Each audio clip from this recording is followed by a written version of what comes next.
Good morning students. Maths അക്കാഡമിയുടെ chemistry online ക്ലാസ്സിലേക്ക് എല്ലാവർക്കും വീണ്ടും സ്വാഗതം.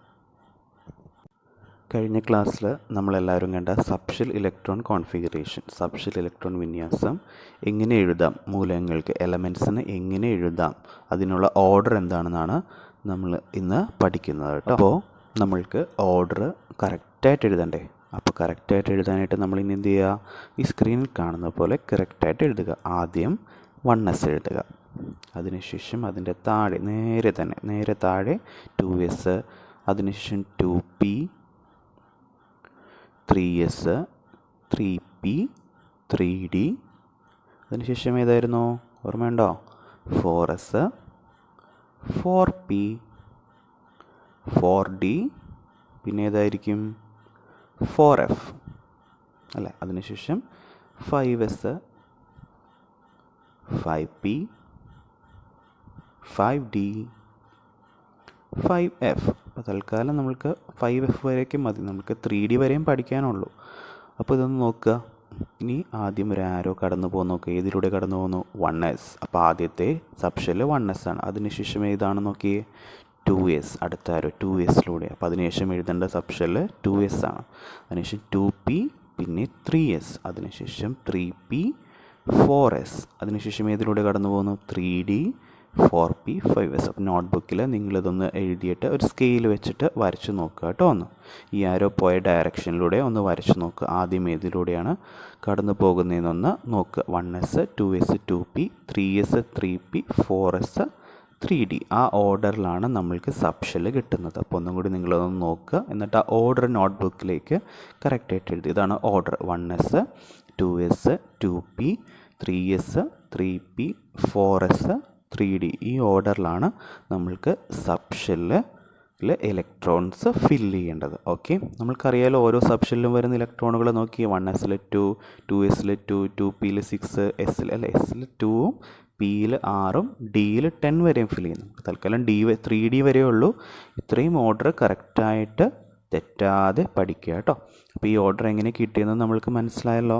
ഈ ഓർഡർ കറക്റ്റായിട്ട് കണ്ടുപിടിക്കാനായിട്ട് എല്ലാവരും നോട്ട്ബുക്കിലൊന്ന് വരച്ച് നോക്കുക. എന്നിട്ട് ആ സ്കെയിൽ വെച്ചിട്ടൊന്ന് വരച്ച് നോക്കുക. അടുത്ത് പഠിക്കുന്നത് relation between subshells and energy. സബ്ഷെല്ലുകളും ഊർജവും തമ്മിലുള്ള ബന്ധം. അപ്പോൾ എന്താണ് സബ്ഷെല്ലുകളും ഊർജവും തമ്മിലുള്ള ബന്ധമെന്ന് നമ്മൾക്കൊന്ന് നോക്കാം.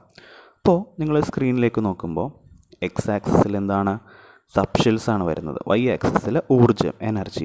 അപ്പോൾ 1sനാണ് എനർജി ഏറ്റവും കുറവ്. അതിനുശേഷം മേളിലേക്ക് പോകുമ്പോൾ 2sന് എനർജി കൂടുന്നു, 2pക്ക് കൂടുന്നു, അതിനുശേഷം 3sന് കൂടുന്നു, 3pക്ക് കൂടുന്നു, അതിനുശേഷം 4sനാണ് എനർജി, അതിനുശേഷമാണ് 3dക്ക്. അപ്പോൾ ആ ഒരു ഓർഡർ നിങ്ങളൊന്ന് കറക്റ്റായിട്ട് നോക്കുക കേട്ടോ. ഇൻക്രീസിങ് ഓർഡറാണ് താഴെ എഴുതിയിരിക്കുന്നത്. 1s, 2s, 2p. 1sനെക്കാട്ടിയും കൂടുതൽ എനർജി 2sനാണ്, അതിനേക്കാളും കൂടുതൽ 2p, 3s, 3p, 4s, 3d. 4s കഴിഞ്ഞിട്ടാണ് 3d വരുന്നത്. അപ്പോൾ നമ്മൾക്ക് സബ്ഷെൽ ഇലക്ട്രോൺ വിന്യാസം, subshell electronic configuration, subshell electron കോൺഫിഗറേഷൻ്റെ കുറച്ച് എക്സാമ്പിൾസ്, ഉദാഹരണങ്ങൾ നമ്മൾക്ക് എഴുതാം. അപ്പോൾ അത് എഴുതുന്നതിന് മുൻപായിട്ട് ആദ്യം നമ്മൾക്ക് എന്ത് എഴുതാം? ആ ഓർഡർ, നമ്മൾ കുറച്ച് മുമ്പ് ഒരു ഓർഡർ കണ്ടുപിടിച്ചായിരുന്നില്ലേ, ആ ഓർഡർ നമ്മൾക്കൊന്ന് എഴുതാം. എന്താണ് ആ ഓർഡർ? ആദ്യം 1s, അതിനുശേഷം 2s, then 2p, 3s, 3p, 4s, 3d. തൽക്കാലം ഇത്രയും മതി കേട്ടോ. നമ്മൾക്ക് ഇത്രയും സബ്ഷെല്ലുകൾ നമ്മൾ പഠിച്ചാൽ മതി. അതിൽ ബാക്കിയുള്ളത് നമുക്ക് ക്ലാസ്സിൽ ഡിസ്കസ് ചെയ്യാം കേട്ടോ. അപ്പോൾ ഇത്രയും നമ്മൾ അറിഞ്ഞിരിക്കണം. 1s, 2s, 2p, 3s, 3p, 4s, 3d. ഇതിൽ ഓരോന്നിലും എത്ര വീതം നമ്മൾക്ക് ഫില്ല് ചെയ്യണം എന്നറിയാലോ. എസ്സിൽ എത്ര വരെയും ഫില്ല് ചെയ്യാം?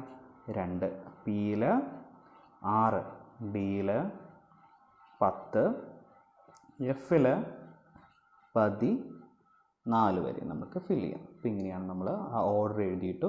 ഇനി നമുക്ക് ആദ്യത്തെ ഒരു ഉദാഹരണമായിട്ട് ഹൈഡ്രജൻ എടുക്കാം. ഹൈഡ്രജൻ H ആണ് അതിൻ്റെ പ്രതീകം. എന്താണ് അതിൻ്റെ അറ്റോമിക് നമ്പർ, അറ്റോമിക സംഖ്യ? 1. അപ്പോൾ എത്ര ഇലക്ട്രോൺ ഉണ്ട് ഹൈഡ്രജനിൽ? 1 ഇലക്ട്രോൺ ഉണ്ട്. അപ്പോൾ അതിൻ്റെ സബ്ഷെൽ ഇലക്ട്രോൺ വിന്യാസം എങ്ങനെ എഴുതും? ആദ്യത്തെ സബ്ഷെൽ ഏതാണ്? 1s. അപ്പോൾ 1s ഇറക്കി എഴുതുക. 1 ഇലക്ട്രോൺ ഉണ്ടല്ലോ, നമ്മൾക്ക് എത്ര ഇലക്ട്രോൺ വരെയും ഫില്ല് ചെയ്യാം? 2 എണ്ണം വരെയും ഫില്ല് ചെയ്യാം. അപ്പോൾ എത്ര എണ്ണം ഉള്ളൂ ഹൈഡ്രജനിൽ? 1 എണ്ണേ ഉള്ളൂ. അപ്പോൾ എസിൻ്റെ മുകളിൽ എവിടെയാ? മുകളിലായിട്ട് 1 ഇടുക. ഇതാണ് ഹൈഡ്രജൻ്റെ സബ്ഷെൽ ഇലക്ട്രോൺ വിന്യാസം. അടുത്തത് ഹീലിയം നമുക്കൊന്ന് ചെയ്യാം. ഹീലിയം He ആണ് ഹീലിയത്തിൻ്റെ പ്രതീകം. എന്താണ് അറ്റോമിക സംഖ്യ? 2 അല്ലേ? അപ്പോൾ 2 അറ്റോമിക സംഖ്യ. ആദ്യത്തെ സബ്ഷെൽ ഏതാണ്? 1s. മുകളിൽ എന്തെഴുതും? 2. കാരണം എന്താ? 2 എണ്ണം വരെ ഇവിടെ ഫില്ല് ചെയ്യാം, എസ്സിൽ ഫില്ല് ചെയ്യാം. അപ്പോൾ 1s എത്ര എണ്ണം നമ്മൾക്ക് ഫില്ല് ചെയ്യാം? 2 എണ്ണം. എസ്സിൻ്റെ ഏതും ആയിക്കോട്ടെ, അതിൽ എത്ര എണ്ണം വരെ നമ്മൾക്ക് ഫില്ല് ചെയ്യാം? 2 അല്ലേ? 1s ആയിക്കോട്ടെ, 2s ആയിക്കോട്ടെ, 3s ആയിക്കോട്ടെ, 4s ആയിക്കോട്ടെ, എസ്സിൻ്റെ ഏത് വന്നാലും അതിൽ 2 എണ്ണം വരെയും നമ്മൾക്ക് എന്ത് ചെയ്യാം? ഫില്ല് ചെയ്യാം. അപ്പോൾ അത് കഴിഞ്ഞു, ഹീലിയം കഴിഞ്ഞു. കുറച്ച് വലുത് നമ്മൾക്ക് ഒരെണ്ണം ചെയ്യാം. ഓക്സിജൻ്റെ അറ്റോമിക സംഖ്യ എത്രയാണ്? 8 ആണ് അറ്റോമിക സംഖ്യ. എത്ര ഇലക്ട്രോൺ ഉണ്ട് ഓക്സിജനിൽ? 8 ഇലക്ട്രോൺ ഉണ്ട്. അപ്പോൾ അതിൻ്റെ സബ്ഷെൽ ഇലക്ട്രോണിക് വിന്യാസം എങ്ങനെ എഴുതും? ആദ്യത്തെ സബ്ഷെൽ ഏതാണ്? 1s. 1s ഇറക്കി എഴുതുക. അപ്പോൾ 8 എണ്ണത്തിൽ എത്ര എണ്ണം എസ്സിൽ നമ്മൾക്ക് കൊടുക്കാം? 2 എണ്ണം കൊടുക്കാം അല്ലേ? അപ്പോൾ 2 എണ്ണം കൊടുത്തു. ഇനി അടുത്ത സബ്ഷെൽ ഏതാണ്? 2s. 2s എഴുതുക. എസ്സിൽ എത്ര എണ്ണം കൊടുക്കാമെന്നാണ് പറഞ്ഞേ? 2 എണ്ണം. അപ്പോൾ 2sൽ 2. അടുത്ത സബ്ഷെല്ലിലേക്ക് പോകണ്ടേ? 2p. 2pയിൽ അപ്പോൾ നമ്മൾക്ക് 8 എണ്ണം ആവണം. ഇപ്പോൾ 2 ഉണ്ട്, എസ്സിൽ 2 എണ്ണം കൊടുത്തു, ഇവിടെ 2 എണ്ണം കൊടുത്തു. അപ്പോൾ 8 ആവാൻ ഇനി എത്ര വേണം? 4 അല്ലേ? കാരണം നമ്മൾ 4 കൊടുക്കും. കാരണം എന്താ? പിയിൽ എത്ര എണ്ണം വരെയും കൊടുക്കാം? 6 വരെയും കൊടുക്കാം. അപ്പോൾ 1s2, 2s2, 2p4. 2 + 2 4, 4 + 4 8. ഇതാണ് ഓക്സിജൻ്റെ സബ്ഷെൽ ഇലക്ട്രോൺ വിന്യാസം. അപ്പോൾ ഇനി നമ്മൾക്ക് കഴിഞ്ഞ ക്ലാസ്സിൽ പൊട്ടാസ്യം എന്താണ് പ്രതീകം? സിമ്പിൾ എന്താണ്? K ആണ്. അറ്റോമിക സംഖ്യ എത്രയായിരുന്നു? 19. ഇലക്ട്രോണിക വിന്യാസം എത്രയായിരുന്നു? Kയിൽ 2, Lയിൽ 8, Mയിൽ 8, Nയിൽ 1. അപ്പോൾ ഇതായിരുന്നു പൊട്ടാസ്യത്തിൻ്റെ ഇലക്ട്രോണിക വിന്യാസം. 2, 8, 8, 1. അപ്പോൾ എങ്ങനെയാണ് ഇത് ലഭിച്ചത്? അത് നമ്മൾക്കൊന്ന് അറിയണം. അപ്പോൾ അതിനു വേണ്ടിയാണ് നമ്മൾ സബ്ഷെൽ ഇലക്ട്രോണിക് വിന്യാസം പഠിക്കണമെന്ന് പറഞ്ഞത്. അപ്പോൾ നമുക്കൊന്ന് ശ്രദ്ധിക്കാം. ഇപ്പോൾ പൊട്ടാസ്യത്തിൽ എത്ര ഇലക്ട്രോൺ ഉണ്ട്? 19 ഇലക്ട്രോണുകളുണ്ട്. അപ്പോൾ നമ്മൾക്ക് ഇതിൻ്റെ സബ്ഷെൽ ഇലക്ട്രോൺ വിന്യാസം ഒന്ന് എഴുതാലോ. അപ്പോൾ 1sൽ എത്ര ഇലക്ട്രോൺ? 2. 2sൽ 2. 2pയിൽ 6. അപ്പോൾ ഒന്ന് കൂട്ടി നോക്കി, എത്രയാണെന്ന് നോക്കി. 2 + 2 4, 4 + 6 10. 10 ആയിട്ടുള്ളൂ, 10 ആയിട്ടുള്ളൂ. 19 ആകണം അല്ലേ? അപ്പോൾ 2p കഴിഞ്ഞു. അടുത്തത് ഏതാണ്? 3s. അപ്പോൾ 3sൽ 2. അപ്പോൾ 12 ആയി. 3pയിൽ എത്ര വരും? 6. അപ്പോൾ എത്രയായി? 18.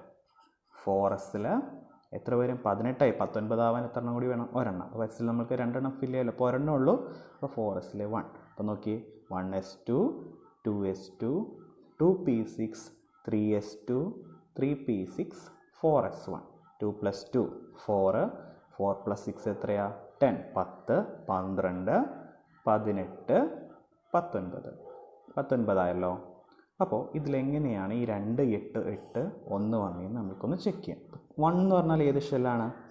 K ആണ്. അപ്പോൾ Kയിൽ മുകളിൽ എഴുതിയിരിക്കുന്നതാണ് അതിൽ വരുന്ന ഇലക്ട്രോൺ. അപ്പോൾ Kയിൽ എത്ര ഇലക്ട്രോൺ ഉണ്ട്?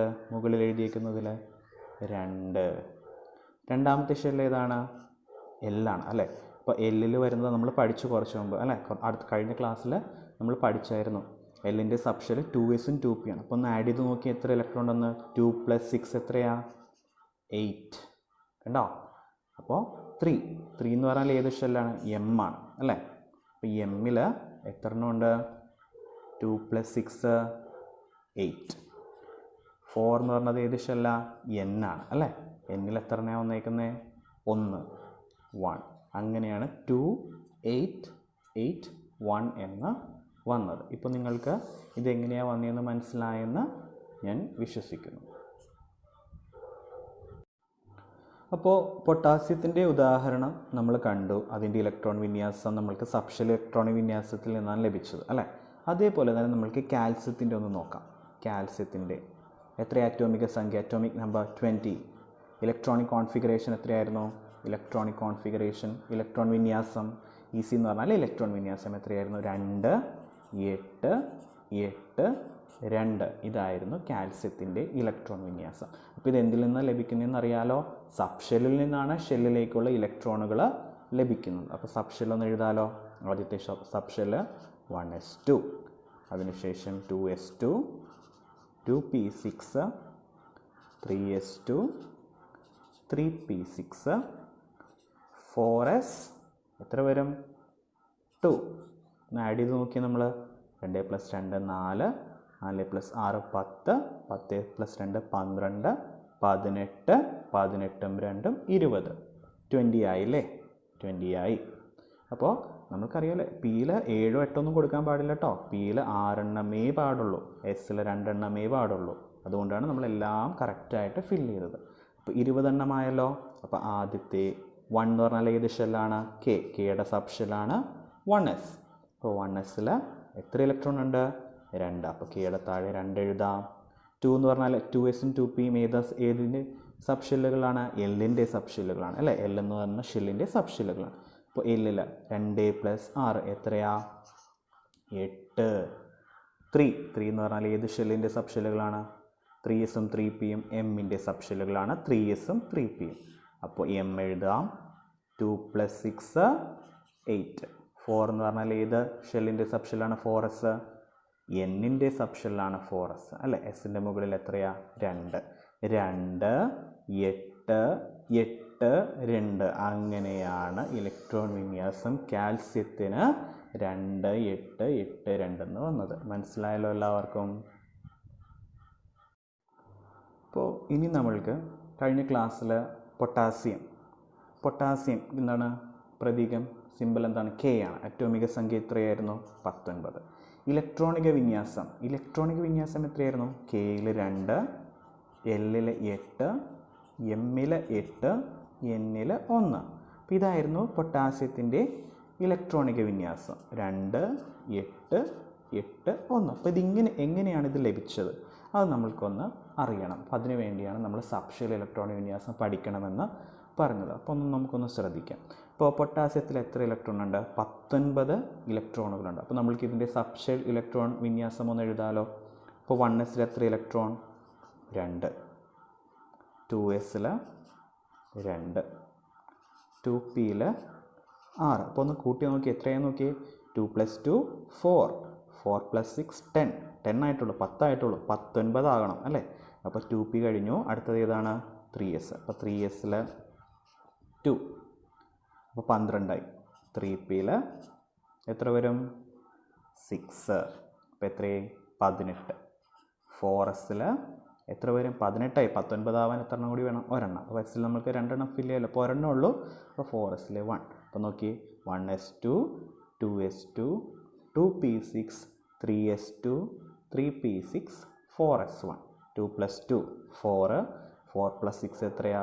10. 10 12 18 19.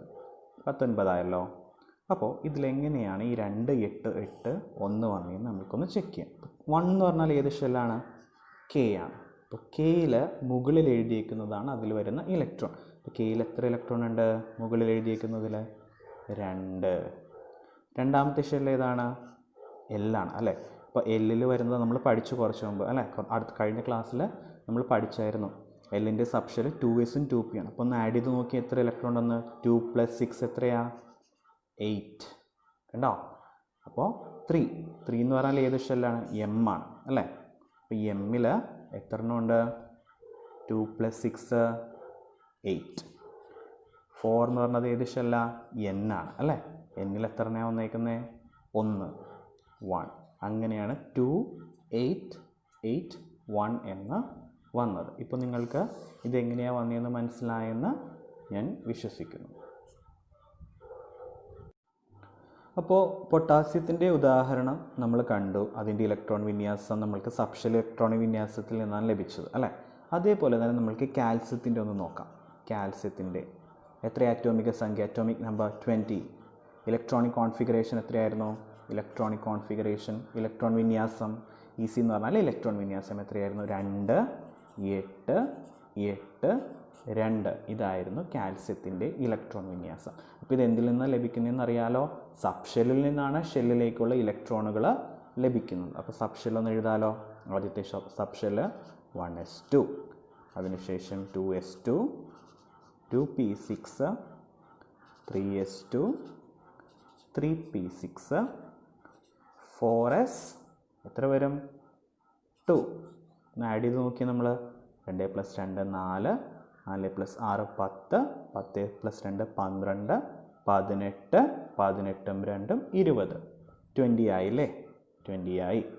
അപ്പോൾ നമുക്കറിയാമല്ലേ, പിയിൽ 7 8 ഒന്നും കൊടുക്കാൻ പാടില്ല കേട്ടോ. പിയിൽ 6 എണ്ണമേ പാടുള്ളൂ, എസ്സിൽ 2 എണ്ണമേ പാടുള്ളൂ. അതുകൊണ്ടാണ് നമ്മളെല്ലാം കറക്റ്റായിട്ട് ഫില്ല് ചെയ്തത്. അപ്പോൾ 20 എണ്ണമായല്ലോ. അപ്പോൾ ആദ്യത്തെ 1 എന്ന് പറഞ്ഞാൽ ഏത് ഷെല്ലാണ്? കെയുടെ സബ് ഷെല്ലാണ് 1s. അപ്പോൾ 1sൽ എത്ര ഇലക്ട്രോൺ ഉണ്ട്? 2. അപ്പോൾ കെയുടെ താഴെ 2 എഴുതാം. 2 എന്ന് പറഞ്ഞാൽ 2sഉം 2pയും ഏതിൻ്റെ സബ് ഷെല്ലുകളാണ്? എല്ലിൻ്റെ സബ് ഷെല്ലുകളാണ് അല്ലേ? എൽ എന്ന് പറഞ്ഞ ഷെല്ലിൻ്റെ സബ് ഷെല്ലുകളാണ്. അപ്പോൾ എല്ലിൽ 2 + 6 എത്രയാ? 8. 3 എന്ന് പറഞ്ഞാൽ ഏത് ഷെല്ലിൻ്റെ സബ് ഷെല്ലുകളാണ്? 3sഉം 3pയും എമ്മിൻ്റെ സബ് ഷെല്ലുകളാണ്. 3sഉം 3pയും. അപ്പോൾ എം എഴുതാം. 2 + 6 8. 4 എന്ന് പറഞ്ഞാൽ ഏത് ഷെല്ലിൻ്റെ സബ് ഷെല്ലാണ്? 4s. എന്നിൻ്റെ സബ് ഷെല്ലാണ് 4s അല്ലേ? എസിൻ്റെ മുകളിൽ എത്രയാ? 2. 2 8 8 2. അങ്ങനെയാണ് ഇലക്ട്രോൺ വിന്യാസം കാൽസ്യത്തിന് 2 8 8 2 എന്ന് വന്നത്. മനസ്സിലായല്ലോ എല്ലാവർക്കും? അപ്പോൾ 1 മുതൽ 20 വരെ 1 to 20 നിങ്ങൾ സബ്ഷെൽ ഇലക്ട്രോൺ കോൺഫിഗറേഷൻ നോട്ട്ബുക്കിൽ എഴുതണം.